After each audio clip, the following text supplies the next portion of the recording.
gift for me? Really? No fooling? Nah, take your shit back. I don't want it. Nah, I was lying. I'll take it. Actually, I'm full of shit. You keep it. We have once again added another previous strategy to our current deck. This time, Blackluster Soldier. I think its performance might actually surprise you. Though I should say, up to this point, I've been doing all of my testing and ranked matches. You guys have seen them in previous videos, you know what I mean. But since we're in Platinum now, I think it'd be too risky to do testing there. Especially since this deck as a whole is still a work in progress. So for the first time since the beginning of the channel, we're actually in casual match mode. And sadly, casual match mode doesn't have a replay function, as far as I know. So the matches will be live recordings. I'll do what I can to speed up through anything boring for you guys. So the opponent brings out a shooting majestic star dragon, I guess it's, yeah, essentially an Omni Negate that banishes and has a secondary third effect, but honestly it's not a big deal. We could go through a couple of negates, or 3 maybe, sometimes, it depends. So here I'm thinking, okay, what is worth getting negated? We're gonna activate Gateway to Chaos, because even if they don't negate it, getting a search for its effect is actually pretty cool. So let's see what they decide on. There I go, double reading. Okay, so right there I was still thinking of, okay, should I get the ritual monster or the guy that searches the ritual, because I might not have a way to tribute him. So I searched for Gaia, because if we tribute him, he could actually get us the other BLS. And here we're gonna summon Diviner to try to search for probably a ritual spell, I'm thinking. Because even if they negate it, we might have other ways to do what we need here. They don't negate it, so yeah, we're gonna send Herald of the Arclight to try to get its search effect. And from here, the opponent will then ponder, choose to negate this time. And, well, that sucks. We are not out of options still, and their field is left open, unless they have some kind of trap or something that would stop us from attacking, but either way, we could deal with this. So we're going to activate Ritual Sanctuary and then use it to discard pre-prep. Since we already have the monster it would search in our hand, it wouldn't work. And I'm actually debating on using the regular BLS ritual, since this one doesn't really do anything. It might as well be vanilla, but it can't be searched by pre-prep. So I don't know, that's just an idea, maybe for next video, because I'm actually enjoying these casual matches. It lets me explore a little bit more and try out different kinds of strategies, and I'm probably going to stick with some of these, honestly. So we're going to use Advanced Ritual Art to bring out Lord of the Red, basically the ace of the deck. He's just as good as Magician of Chaos in this variant, if not maybe a little bit better. But so we're reading that effect to make sure it doesn't get in our way, since it's really the only thing they have. They do have the face down, but we can't get any information from it. So we are going to then special summon Key Mace and shuffle back Advanced Ritual. No, pre-prep, that makes sense, since in case if we lose Lord of the Red and the ritual spell is still in our deck, in case if he goes, we could actually bring him back. So we're gonna destroy that continuous spell, because we're not too afraid of that face down. And once their synchro inevitably comes back, they would get an effect from it, and we just don't want to let that happen. So I would rather destroy something I know might be an issue rather than something that we don't know. Because that face down could be a bluff for all we know, and they haven't activated it yet, and we could destroy it next turn. It's already live. There's no reason to go for the face down right now, I feel. Because again, even if we do target it, they'd be able to activate it in response if it's something useful. So like, if they were gonna use it, they're gonna use it anyway. Magic Cylinder. Okay, this is definitely a casual match. Okay, I could destroy Lord of the Red here, so we don't get that 2400, but we're gonna take it. I don't care. So we're gonna go to main phase 2 and then bring out Link Karibo, because that 4000 monster, it'd be trouble just by being 4,000. And they have no hand, and we field wipe them essentially. So whatever they draw, unless it's something crazy, all they're gonna have is that 4,000 synchro monster. And if they try to attack with it, we'll just use Linkuriboh, and either Linkuriboh will make it a 0 attack, or it'll negate Linkuriboh, but also banish itself, so it'll leave them wide open once again. Either way is a win-win for us. It all depends on what the card in their hand, what the card in their hand is. So we are gonna be waiting here. I'm gonna pause it just to skip. So we're waiting, and yeah, all of that waiting just for the opponent to set a card. They were probably realizing the plan we had where, oh, even if you attack us and you negate or not, we'll still be fine. So we are going to do what we talked about earlier. And they're gonna try to negate it, which honestly, that's a worse move for them because that's gonna trigger our Lord of the Red and we're just gonna pop it. Yeah, because as far as I know, he has no protection and all he has is that face down, which if it's a trap or a quick play, he cannot activate. And unless he has some graveyard effect I don't know of, yeah, there's no reason for us not to pop him. So yeah, that was just a terrible mistake on his part. He should have just let his attack be 0 and end his turn, but oh well.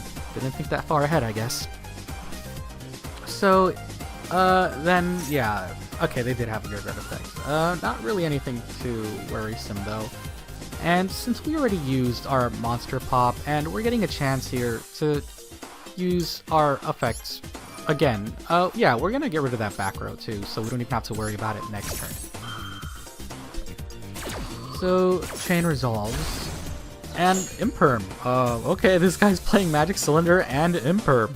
I mean, we're playing a weird ass deck too, so who are we to judge? And we get the victory. Awesome. I've gotten a few comments of people saying they want me to fast forward through the opponent's turn, and I mean, I get it. It's mostly a bunch of decks you guys have seen over and over again. So yeah, I'm just gonna preemptively do that since they're going first here, and because it's not a replay, it's still slow enough that you'll be able to see what's going on. And yeah, then, a gift for me? Really? No fooling? Yeah, I actually do remember being a little bit giddy when I saw that monster hit my field, because it opened up some plays they're not gonna like. Some stuff I should have been playing a long time ago actually, but I typically, purposely, avoid using staple cards when I'm theory crafting for decks because it keeps my creative smarticles on overdrive. Though I feel like I've done enough with this deck that I could put that stuff in now without it affecting future strats I might come up with. So we're gonna summon Diviner and activate its effect to search, and we get Ash Blossom. So no search, but it's okay because I was kind of expecting that, which is why I didn't use pre-prep first, because that is more useful in this situation. So we are then going to activate Ritual Sanctuary, I guess. Actually, yeah, let's do that first. Yeah, I think I did this first in case if they had another interruption or something. Take your shit back, I don't want it. Yeah, and then after bringing out Dark, I actually did something here that was kind of fun. Am I gonna have to fast forward myself? Really? Let's see. Come on, do the thing. Yeah, so we're gonna activate Dark. Nah, I was lying. I'll take it. And then that's gonna, yeah, get us back the monster we just got rid of, which is supposed to be a bad thing on our side of the field. But all we're gonna do is Link Summon right now anyway, so we get to use it again. At this point, they're probably really regretting giving this monster to us. So now that we know they're pretty much not going to respond to us adding things to our hand or summoning things, we're going to use pre-prep, and that's going to get us Red Eye's Transmigration. And yeah, we're going to get Lord of the Red to the hand as well, because pre-prep is actually really freaking good, and it should search more than just that. It's really dumb it doesn't search regular rituals, or we should have like a retrain of pre-prep. Anyway, so we're going to activate Ritual Sanctuary, and I guess, yeah, we could use the search effects now if we want. But we could have more spells in the grave if we activate the second one. So I did that so that we have more options in case if we don't have enough spells. Yeah, now that we have 2 spells in the grave, we'd be able to get back to Viner and still, like, shuffle some stuff in. But, I mean, I was going to have 3 there anyway. I don't know. It's late. I wasn't thinking well. So we're going to get back Advanced Ritual Art from our deck. And from there, our only option next is to go into Celine, because we can't special summon. Actually, I'm full of shit. You keep it. So now we're going to bring out Celine, and she's going to get her spell counters. I guess that's another reason I put more spells in the grave, so she would get more, but either way. Oh, yeah, because I didn't count the opponent's spell, because they ended up having one. So, yeah, that's the whole reason I did that. I just forgot. Never mind. Okay, so we are going to activate Advanced Ritual Art and bring out Lord of the Red, one of the coolest freaking ritual monsters to ever come out, and very, very underrated. He's going to hit the board, and that also puts a Dark Magician in our graveyard, which means we could use Celine's effect now. Yep, to bring back Dark Magician. Don't know what I'm waiting. Oh, okay, we're waiting for the opponent. Okay, so then we're going to activate Celine's effects. Remove 3 of those spell counters. Yep. Kind of weird how we had to do them individually, but I guess it makes sense.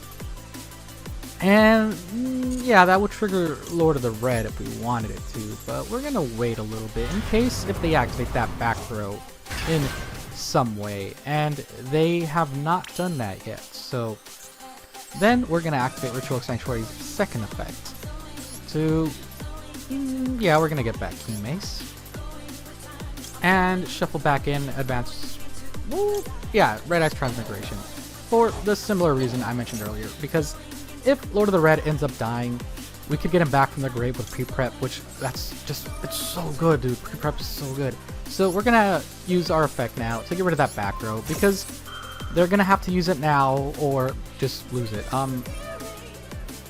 So not a big deal.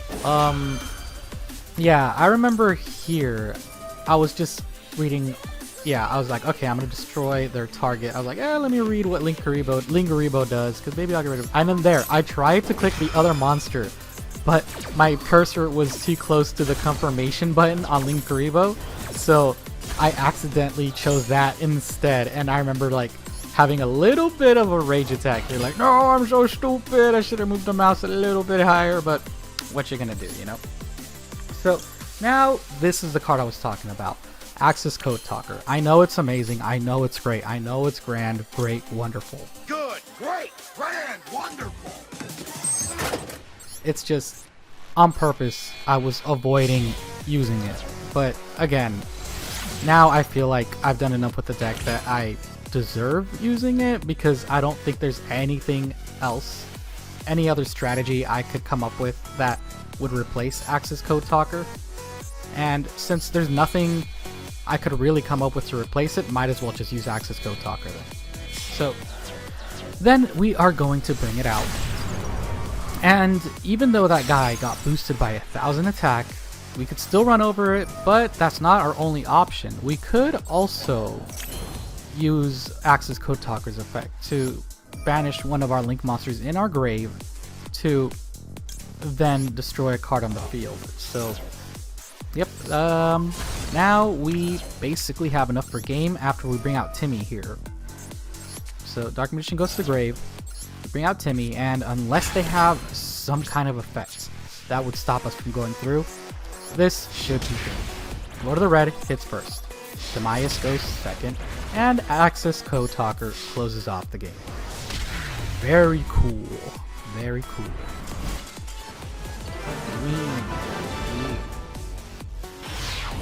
So, as much as I wanted to show you guys the reason for including the Blackluster Soldier ritual stuff, I didn't get the chance to show you guys today. And it's not for the reason you think. I'll get into that a little later. The main purpose for the field spell, activating it gives us a card for free. Then, by removing 3 spell counters, we get a ritual spell for free. No discard required.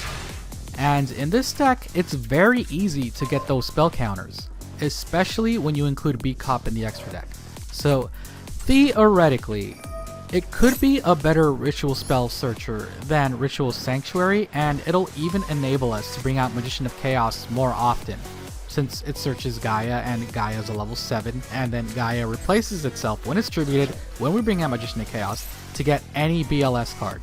But anyway, so Magician of Chaos would then float into BLS, which BLS would then float into the same Gaia we already tributed, or another one if you want to play more Gaia stuff, but I probably wouldn't recommend it in this specific variant. There's also other plays we can do, like searching for Envoy at the beginning, and really, there's just so many other plays.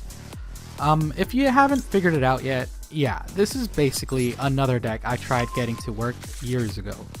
And with the new stuff we got and new things I've learned, I feel like it might work now.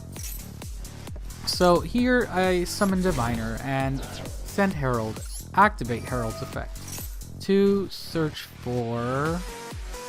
I forgot what I had in my hand right there since I was looking at the voice recording. Yeah, we're gonna get Magician of Chaos. And then from there, we are gonna activate Magician's Souls. Because from here we have a couple of ways to get into Chaos form. We're gonna go well, I guess I don't remember if I actually went for getting Chaos form, because it was possible to do. Yeah, it is gonna happen.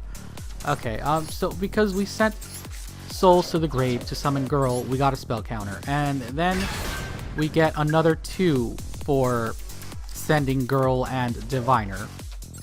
So now we have enough to search for any ritual spell. And before we do that though, we're gonna summon Crystal Wing. Then Gateway is gonna activate, and we're gonna add Chaos form. And yeah, this is the reason why I wasn't able to show you guys the combo. Every single time I got any form of the combo in my hand, which was most of the time, the opponent would just scoop before I was able to complete the combo, or sometimes even make the first move. These examples were just the ones I got to film. It happened more often than that.